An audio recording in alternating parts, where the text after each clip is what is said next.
Hello दोस्तों, welcome back to the channel Srishti study point. Uttar Pradesh police constable भर्ती को लेकर री एग्ज़ाम हुआ जो कि आज 30 अगस्त को, उसकी पहली शिफ्ट का यहाँ पर हम पेपर सॉल्व करने की कोशिश करेंगे। और मैंने यहाँ कोशिश की है कि सारे आंसर आपको बिल्कुल सही बताए जाएं, तो वीडियो में बने रहिएगा। और वीडियो में हम सबसे पहले यहाँ पर देखते हैं 76 नंबर पर हिंदी का क्वेश्चन। हिंदी में जो है वो कितने क्वेश्चन दिए हैं और उनके क्या आंसर होने वाले हैं। उसके बाद हम बात करेंगे यहाँ पर जीएस की। तो 76वें नंबर पर यहाँ पर हिंदी में पहला प्रश्न दे रखा है, उसकी तरफ चलते हैं। ये 74 ये आ गया, ये है पहला क्वेश्चन। देखिए इससे पहले यहाँ पर रीजनिंग है। बैलगाड़ी में समास पूछा है, तो बैलगाड़ी में समास पूछने का मतलब क्या है, बैल की गाड़ी, ठीक है। तो यहाँ पर ये जो है इसमें तत्पुरुष समास है, काके की इससे संबंध को रिलेटेड है। तो ये एक बात और याद रखिएगा, यूपी पुलिस में तत्पुरुष समास को बहुत पूछा गया है। अगला है 1992 में व्यास पुरस्कार के विजेता कौन थे। तो ये जो हैं वो डॉक्टर शिव प्रसाद सिंह हैं, 1992 में थे व्यास पुरस्कार के। परि उपसर्ग अगर जोड़ दिया जाए तो जिसका अर्थ हो जाए छोड़ना, जिसका अर्थ क्या हो जाए, छोड़ना। तो परि इनमें से किस में लगाया जाए जिससे एक ऐसा शब्द बन जाए जिसका अर्थ हो जाए छोड़ना। तो हार, अगर हार से पहले अगर परि लगा दें तो परिहार होता है किसी चीज़ को त्यागना, ठीक है। तो इसका ए ऑप्शन होगा यहाँ पर। इसके बाद यहाँ पर बात करते हैं कौटिल्य का विलोम। कौटिल्य माने होता है चालाक, चतुर। इसका यहाँ पर उत्तर होगा आर्जव। आर्जव ही इसका विलोम होगा, ठीक है, कौटिल्य का। प्रतिकूल शब्द में कौन सा उपसर्ग है, तो प्रतिकूल। तो प्रति जो है वो उपसर्ग लगा है। उपसर्ग क्या होता है, किसी शब्द से पहले लगा दिया जाए और उस शब्द का मतलब बदल जाए, है ना। इसके बाद है 81वां, तिलक किस प्रकार का शब्द है। तो तिलक जो है वो एक तत्सम शब्द है, इसका सी उत्तर होगा। इसके बाद स्वच्छ शब्द का पर्यायवाची बताइए, तो स्वच्छ का होता है निर्मल पर्यायवाची। बरवय छंद कैसा है, तो बरवय जो है वो अर्ध सममात्रिक छंद होता है। कौन सा शब्द क्रिया विशेषण का है, तो तेज जो है वो क्रिया विशेषण का शब्द है। मुख दर्शन में कौन सा, तो मुख के दर्शन, काके की वाला आ गया। तो तुरंत यहाँ पर आपके लिए फिर से ही देखिए ये तत्पुरुष समास आ गया, ए है। 8 कनौजिया 9 चूल्हे। 8 कनौजिया 9 चूल्हे का मतलब क्या हुआ, इसका मतलब हुआ अलगाव की स्थिति, डी इसका उत्तर है। इसके आधार ऋण ध्वनि किस स्वर के अंतर्गत आती है, तो ये ह्रस्व स्वर, छोटा, छोटी, छोटा, उर, रेर, ये सब ह्रस्व स्वर हैं। तो डी ऑप्शन होगा इसका। 85वां है, इसमें 4 विकल्प दे रखे हैं और सही बताना। शायद कल मीरा दिल्ली। अब जाना को आपको संभाव्य भविष्य काल में कि हो सकता है जाए ना जाए, इस तरह से, तो आप अपने आप समझ जाइए, संभाव्य माने संभावना है, तो डी इसका उत्तर होगा। गाड़ी और गाढ़ी, गाड़ी माने क्या होता है, बहुत गहरा, और गाड़ी माने क्या होता है, यान, तो इसको सी ऑप्शन होगा इसका, ठीक है। गाड़ी और गाढ़ी में भ्रमर, भ्रमर भौरा को कहते हैं और इसे मधुकर भी कहते हैं, तो बी इसका उत्तर है। त्यागपत्र उपन्यास किसकी रचना है, तो त्यागपत्र उपन्यास जैनेन्द्र कुमार की रचना है, ए इसका ऑप्शन है। इसके बाद यहाँ पर ये पूरा पैराग्राफ दे रखा है और पैराग्राफ के बाद ये यहाँ पर मैं आपको उत्तर बता देती हूँ। 92 का उत्तर यहाँ पर जो होगा वो ये पूरा है, एटम बम की अपार शक्ति के प्रथम अनुभव कैसे हुआ। जापान की अजेय शक्ति की पराजय से पता चला कि एटम बम कितना विनाशकारी है। बड़े बड़े देश आधुनिक विनाशकारी शस्त्रास्त्र क्यों बना रहे हैं, तो ये क्यों बना रहे हैं, पारस्परिक भय के कारण, कि ये देश हमें ना, हमारे देश पर अटैक ना कर दे, वो देश हमारे देश पे, तो अब आपस में ही भय बना हुआ है। 94वां है, आधुनिक युद्ध भयंकर व विनाशकारी होते हैं क्योंकि अधिकांश जनता और उनकी संपत्ति इससे नष्ट हो जाती है ना, जहाँ पे ये डाले जाते हैं।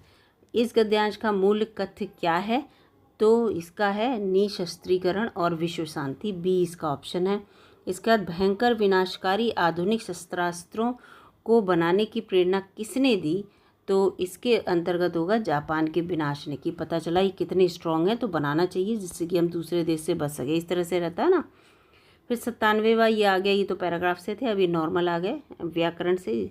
जब क्रिया का प्रयोग कर्ता के लिंग, वचन और कारक के अनुसार होता है तो वो कौन सा वाच्य होता है, तो वो होता है कृतवाच्य। कौन सा, कृतवाच्य, ए ऑप्शन है इसका। इसमें कौन सा अव्यय का भेद नहीं है, तो अव्यय के 5 भेद होते हैं जिसके अंतर्गत ये भेद अव्यय का नहीं होता है, तो डी इसका उत्तर होगा। क्रम की दृष्टि से कौन सा वाक्य शुद्ध है? बिल्कुल अशुद्ध है, अशुद्ध पूछा है, गलत लिखा हुआ है, अशुद्ध। देखिए यहाँ मैं भी गलत पढ़ रही हूँ तो इस तरह से। तो राहुल क्या जा रहा है, ये बिल्कुल गलत लिखा है, तो ये इसका आंसर होगा। कौन सा शब्द पत्र शब्द के अनेकार्थी में नहीं है? तो पुष्प नहीं है, पुष्प माने फूल होता है, पत्र से मतलब नहीं है, जबकि चिट्ठी, पत्ता और कागज ये होते हैं। कौन सा अर्थालंकार है? तो ये पहले शब्दालंकार पूछे पिछले पेपर्स में, अब आज अर्थालंकार पूछा। ये पिछली बार मैंने बता दिया था, रूपक जो है वो अर्थालंकार होता है। डी है यहाँ पर। कौन सा घोष वर्ण है? तो इसमें माँ, ठीक है, क्योंकि दूसरा वो जो पांचवा वर्ण है और तीसरा और पहला ये सब जो होते हैं वो घोष होते हैं। तो माँ, पाफा वाह माँ, माँ पांचवा है ना, तो ये डी इसका उत्तर होगा। छत से ईंट गिरी यानी कि अलग हो रहा है, तो ये अपादान कारक होगा अलग होने के लिए। अगर लगा है तो सी उत्तर है। 104 मुख्य क्रिया के अर्थ को स्पष्ट करने वाली क्रिया होती है सहायक क्रिया, इसका सी उत्तर है। एक मुलाकात कहानी के कथाकार कौन है? तो उषा राज हैं इसके एक मुलाकात कहानी के कथाकार। 106 अपवाद को छोड़कर वर्णमाला के अक्षरों के नाम किस लिंग के होते हैं? तो पुल्लिंग होते हैं सब। आप बोलोगे का था, का। ऋर जो है वो लोग ऋर जैसे बनाते हैं ना, का को बनाओ, का कैसा है, इस तरह से, लेकिन ऋर को जो फीमेल में बोला जाता है, तो ये सब पुल्लिंग में आते हैं, इसीलिए अपवाद लिखा है इसमें। अनेक शब्दों के लिए एक शब्द का चयन कीजिए जिसे टाला ना जा सके, तो अनिवार्य होता है। कहते हैं प्रश्न करना अनिवार्य, इसको टाल नहीं सकते, तो डी ऑप्शन है। निम्नलिखित वाक्य में सही मुहावरा मीठी मीठी बातों से लज्जित करना, तो इसमें है मखमली जूते मारना। कहते नहीं आप तो हमें मखमली जूते मार रहे हैं, यानी कि आप हमें लज्जित भी कर रहे हैं और मीठी बातें कर रहे हैं, मीठी बातें करके। ए ऑप्शन है। मिथ्या आवंडर का मतलब होता है छटाक चून और चौबारे रसोई, मतलब जरा सा चून है और रसोई बना दी चौबारे कि हमारे यहाँ बहुत सारा है, तो मिथ्या आडंबर है, दिखावा। अनाज का पर्यायवाची शस्य होता है, ठीक है, अनाज का पर्यायवाची। कहावत शब्द में कौन सा? तो आवत लगा है, कहा आवत लगा है, ठीक है। इसके बाद है अद्भुत रस का स्थायी भाव क्या होता है? वो विस्मय होता है, डी ऑप्शन होगा इसका। तो ये हिंदी के क्वेश्चन हो गए। अब आ जाते हैं यहाँ पर जीएस के क्वेश्चन। जीएस के क्वेश्चन में देखिए ग्रीन फाइनेंस किस तरह से सतत विकास को समर्थन करता है। तो इसके अंतर्गत है उच्च कार्बन उत्सर्जन के लिए जाने जाने वाले उद्योग के विकास को सुविधाजनक बनाकर, ये इसका, ठीक है, ए इसका यहाँ पर 113 का जो उत्तर है, उच्च कार्बन उत्सर्जन के लिए जाने जाने वाले उद्योगों के विकास को सुविधाजनक बनाकर, ये ए नहीं होगा, इसका उत्तर यहाँ पर ये गलत है। इसका ये होगा पर्यावरण के अनुकूल परियोजनाओं के लिए वित्तीय संसाधन उपलब्ध कराकर, ग्रीन फाइनेंस का ये मतलब है, ठीक है। तो इसका डी ऑप्शन होगा। इसके बाद यहाँ पर आ जाते हैं वाइट गुड्स पर लगाई जाने वाली उच्चतम जीएसटी दर क्या है? तो ए है 28%।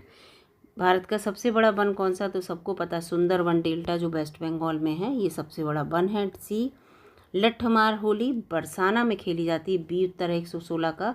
117 उत्तर प्रदेश में पहला ट्रैफिक पार्क किस जिले में खोला गया है? तो इसमें जो है ये प्रयागराज में खोला गया है, ए ऑप्शन है। इसके बाद PMJDY कब लॉन्च हुआ? तो 28 अगस्त 2014 को ये लॉन्च हुआ है। 119 निम्न में से कौन सा देश भारत के साथ भूमि साझा नहीं करता? तो इसमें जो है वो मालदीव साझा नहीं करता है। 120 किस युद्ध से भारत में ब्रिटिश औपनिवेशिक शासन की शुरुआत हुई? तो 120 इसके अंतर्गत जो है प्लासी का जब युद्ध हुआ था, पी फॉर पहले, बी फॉर बाद में बक्सर। तो जब प्लासी का युद्ध हुआ पहले, सबसे पहले, तभी ये पता चल गया कि औपनिवेशिक साहब बिजनेस करने के लिए ब्रिटिश यहाँ पर आए हैं। बक्सर के बाद तो ये पता शासन करने आए, तो इसका डी ऑप्शन होगा यहाँ पर। 121 शहरीकरण का एक महत्वपूर्ण पर्यावरणीय प्रभाव यही है कि उच्च कार्बन का उत्सर्जन होगा जब ज़्यादा जनसंख्या बढ़ेगी शहरों में, तो बी ए ऑप्शन है 121 का। रैनसमवेयर क्या है?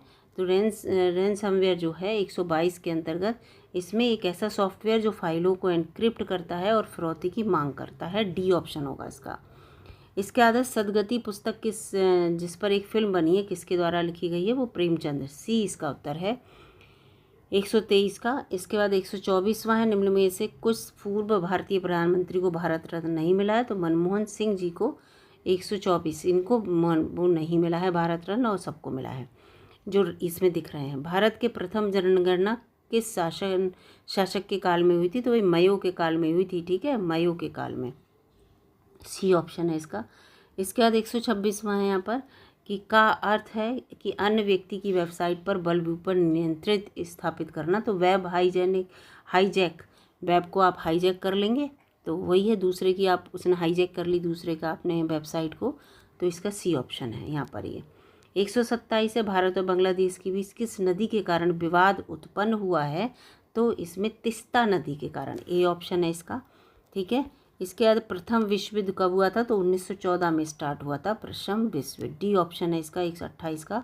29 है 129, हड़प्पा सभ्यता को अन्य किस नाम से जानते हैं, तो सिंधु घाटी सभ्यता के नाम से जानते हैं, इसका डी ऑप्शन है।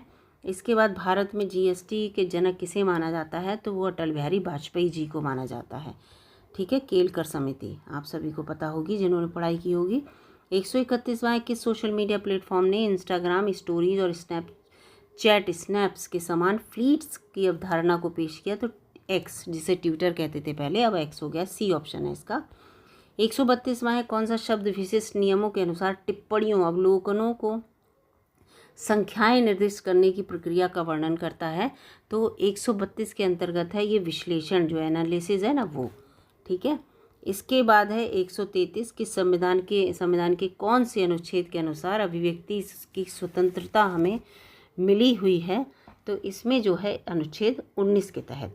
इसके बाद है भारत में किस शहर में दुनिया की 90% छोटे हीरे संसाधित होते हैं, तो 134 के अंदर सूरत में, किसमें, सूरत में, डी है। 2011 की जनगणना के अनुसार 2011 की जनगणना पूछ रहे हैं, भारत में कुल वनावरण, ये वन की जनगणना के बाद, ये 2011 की जनगणना के अनुसार वनों का भी पूरा हुआ था, 2 साल बाद होती है पूरी वनों की गणना, पूरा जो वो है वन सर्वेक्षण, तो इसमें जो है 21.05। ठीक है, डी ऑप्शन है। कौन सा प्राचीन भारतीय ग्रंथ संगीत, नृत्य, नाटक पर विस्तृत लेख के लिए जाना जाता है, जिसे शास्त्रीय भारतीय कलाओं के लिए एक आधारभूत कृति माना जाता है, तो ये इसका उत्तर 136 के अंतर्गत नाट्यशास्त्र होगा। ठीक है, नाट्यशास्त्र में ही ये सब बताया गया है।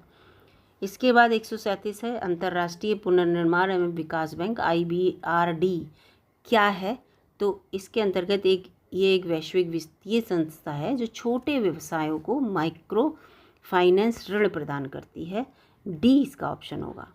इसके बाद है यहाँ पर कि हरित क्रांति, जिसमें कई विकासशील देशों में कृषि उत्पादन में उल्लेखनीय ढंग से वृद्धि की मुख्य रूप से शामिल थी, तो उच्च उपज किस्म के बीज और रासायनिक उर्वरक को इसने महत्व दिया था, तो ये यहाँ पर इसका डी ऑप्शन होगा। ठीक है, ज़्यादा से ज़्यादा पैदावार कैसे हो इस पर डिपेंड करती थी। 139 है, समस्या के बारे में अधिक से अधिक स्पष्ट विचार प्राप्त करने के लिए क्षेत्र अध्ययन के समय नियमों को लागू करने वाला अनुसंधान कौन सा है, तो इसके अंतर्गत अनुसंधान विश्लेषण, बी इसका उत्तर होगा। 140 है, केंद्रीय कृषि विश्वविद्यालय कहाँ पर स्थित है, तो ये जो है वो इस 140वां ये उत्तर प्रदेश झांसी में है, बी होगा इसका। इसके बाद है 141, आर्कटिक परिषद जलवायु परिवर्तन और आर्कटिक शासन को संबोधित करने में कैसे मदद करती है। ठीक है, तो इसके अंतर्गत 141 में यह है, आर्कटिक में आर्थिक विकास और संसाधन निष्कर्षण को बढ़ावा देने पर ध्यान केंद्रित करके, ए इसका ऑप्शन होगा। इसका 142 है, भारत के प्रथम राष्ट्रपति सभी को पता है doctor Rajendra Prasad, C option होगा इसका। 143 है कि मानवाधिकार में दोनों शामिल हैं, तो अधिकार और दायित्व दोनों शामिल हैं, ए है इसका 143 में। 144 स्पेस एक्स, सभी को पता होगा एलन मस्क, इसका बी ऑप्शन है 144। 145 है, UNCTAD का पूर्ण नाम क्या है, तो इसके अंतर्गत जो होगा इसका है United Nations common trade and development, B इसका ऑप्शन है। इसके बाद 146 है, किसने सुझाव दिया कि हर किसी का एक विशिष्ट रक्त समूह होता है, तो लैंड स्टीनर ने बताया था, बी ऑप्शन है। सोफिया किस देश की राजधानी है, 147, ये जो ऑप्शन है वो बुल्गारिया की, किसकी है, बुल्गारिया की। एक मिनट, 145 के अंतर्गत इसमें यहाँ पर 145 का सी होगा, United nation conference on trade and development. ठीक है, कॉमन नहीं कॉन्फ्रेंस, सी ऑप्शन होगा 145 का। ठीक है, फिर 148 पे आते हैं, भारतीय संविधान का कौन सा अनुच्छेद राष्ट्रपति को क्षमादान देने की शक्ति प्रदान करता है, तो इसमें जो है अनुच्छेद 72 इसके अंतर्गत आता है, सी ऑप्शन है। सहकारी समिति का प्राथमिक उद्देश्य क्या है, 149, तो ये अधिक लाभ कमाना ये सी ऑप्शन होगा इसका, ठीक है। इसके बाद 150 साइबर सुरक्षा के लिए निम्नलिखित में से कौन सी संस्था जिम्मेदार है, तो इसके लिए है CERT इन, ए इसका ऑप्शन है। तो यहाँ पर GS और हिंदी के मैंने आपको क्वेश्चन सारे बताने की कोशिश की है। आंसर, अगर आपको वीडियो अच्छी लगी तो लाइक कीजिएगा, चैनल पर नए हो सब्सक्राइब कर लीजिएगा। मैं लूँगी अगली वीडियो में, तब तक के लिए नमस्कार।